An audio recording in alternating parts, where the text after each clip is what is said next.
Hey, it's me, Azalea, and you are watching my YouTube channel, waycrunchy. Today, I'm going to list for you 10 ways that I cope when I'm feeling triggered. So first I'm gonna talk about what feeling triggered is if you're not quite sure what it's like for me. And then I'm gonna quickly run through the 10 ways that I am going to feature that help me deal and cope when I'm feeling triggered. So being triggered is when you feel upset. You could be sad, you could be angry, you're feeling a feeling, and it seems like it's in the present moment, but it's actually because of a larger issue or an issue in the past. You're not actually upset about what's happening in this present moment. So for me, I know holidays can be triggering, not because this particular holiday on this particular date and time is aggravating me or making me sad or hurting my feelings. It's because I have a history of unhappy holidays. So being triggered, sometimes someone will say something and I'll get mad at them, but I'm not mad about that one little thing they said. It's about how the thing they said made me feel because of past experiences that I have had. Number one, I get to cleaning. If I find myself sad, upset, triggered, and you can be triggered by something going on in society, something in your personal life. I'm feeling triggered. Cleaning the house. Cleaning the house helps me out. That's number one. A clean house is a clean mind. I make a video, y'all. Surprise, surprise. I make a video. I talk into my camera. I don't even always publish it. It's about talking. It's about talking without someone else's dialogue being interjected, but at the same time talking into the camera where I might be sharing with y'all. I don't feel as alone, and I feel like there are ears waiting to listen, and it kind of feels like they're listening right now. Watering my garden. I love to garden. It may not be your thing, or maybe it could be your new thing. If you're watering houseplants, watering the garden, if you're feeling triggered, you're finding yourself in a heightened emotional state that's hard for you to control or deal with, water in the garden. I tell you, it's peaceful. If nothing else, it just seems to always help whatever's going on. I'm gonna take a break from this conversation that is triggering me, and I'm gonna go water my garden right now. There's a coping skill. Garden watering. Go to bed early. Now, I feel like this might not be the best psychological advice. I am obviously no professional, but sometimes I'm just done with the day. And if I can go to sleep instead of staying up being upset, sometimes it's good to just call it a day and be thankful that you can sleep and don't have insomnia, or that you can let go enough to go to sleep. Sometimes I just call it a day, and that is how I am coping when I'm feeling triggered sometimes. Number 5 is probably the most healthiest way I cope when I'm feeling triggered. And that is by clearly identifying what is triggering me if possible.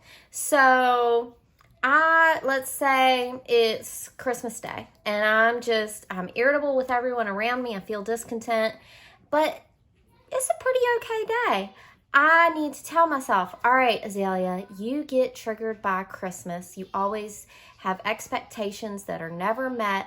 You need to know that if it feels like you're upset with someone, or it feels like you're depressed, or like things just aren't going great, you're probably triggered.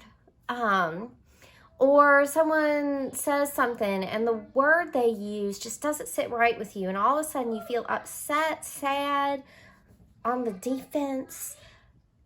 It's probably not because of what exactly they just said to you. Maybe someone else in your past that hurt you used that same word. So looking at what is triggering you, knowing your triggers, finding new triggers as they arise, that is an excellent coping skill for dealing with triggers. Number 6, go somewhere. It's change of scenery. It's change of scenery. That's how I cope when I'm feeling triggered. Change of scenery. Get in the car, go somewhere.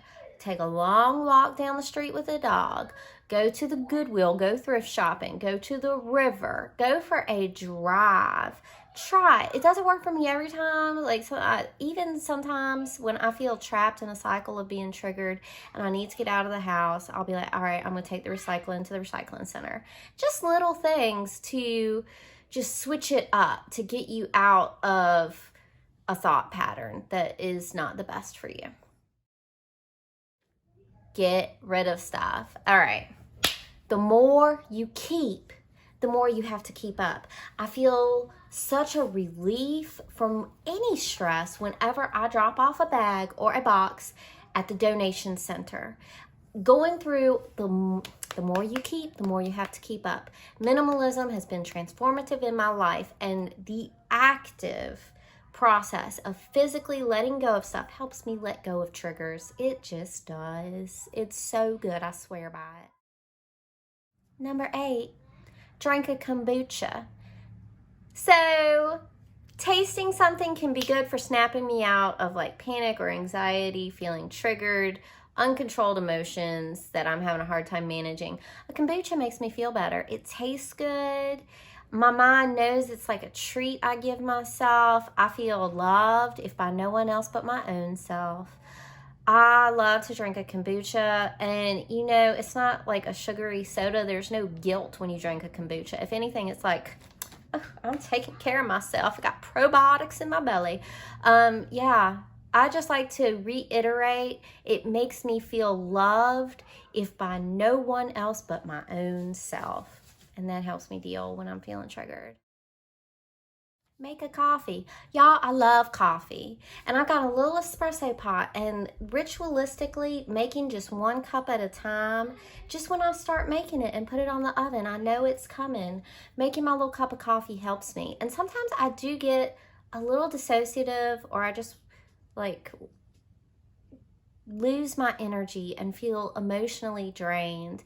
And that little cup of coffee just helps put a little pep back in my step. And you know, it's a positive trigger. Good triggers, bad triggers. It triggers something good's about to happen for me when I start fixing my pot. I'm about to have a cup of coffee, and that's a good thing for me. So good triggers can be real good for fighting against those bad triggers.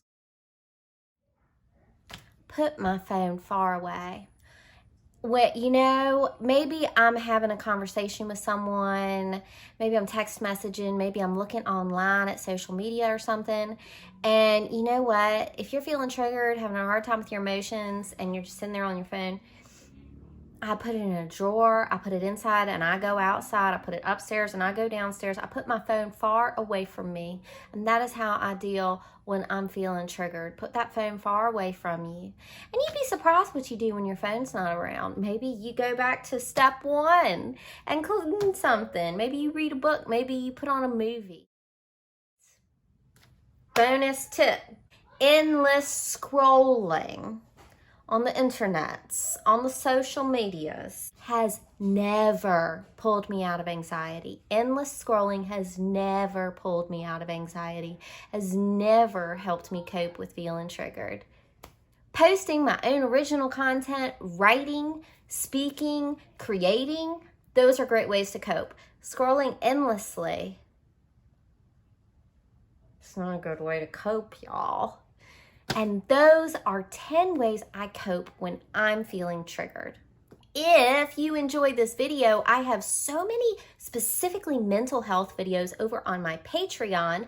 I'm waycrunchy as well over on Patreon. Please do subscribe here on YouTube.